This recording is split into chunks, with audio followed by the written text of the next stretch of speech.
How did they do it? But do we know that? We all go to the pyramids, we go see the Leaning Tower of Pisa. Someone said something very nicely. He said, we are actually appreciating a building that doesn't stand.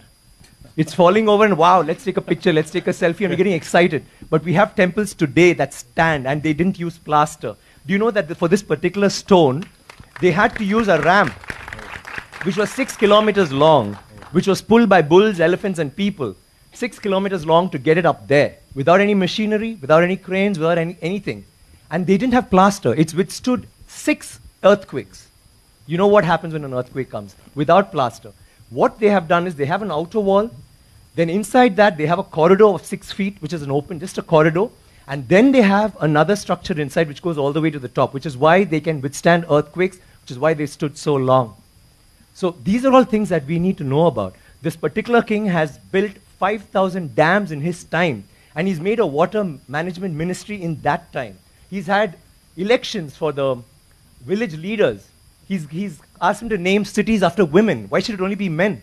Why can't it be named after a queen? And they've had hospitals, free hospitals, and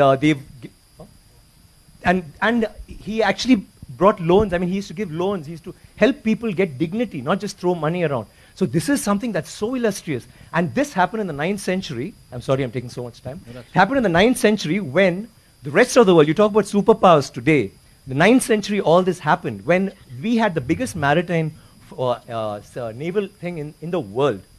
And it went all the way to Bali, all the way to Malaysia, and went till we sent emissaries to China.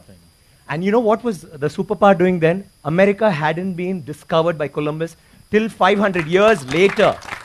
So think about our culture, think about how advanced we were. We need to be proud of this. It's nothing to do with North India, South India, West India, East India. It is, we are Indians. And we need to feel proud about that. And England is so illustrious, but Englands were invaded by the Vikings, and the Europe was in the Dark Ages during the 9th century. They had nothing going on.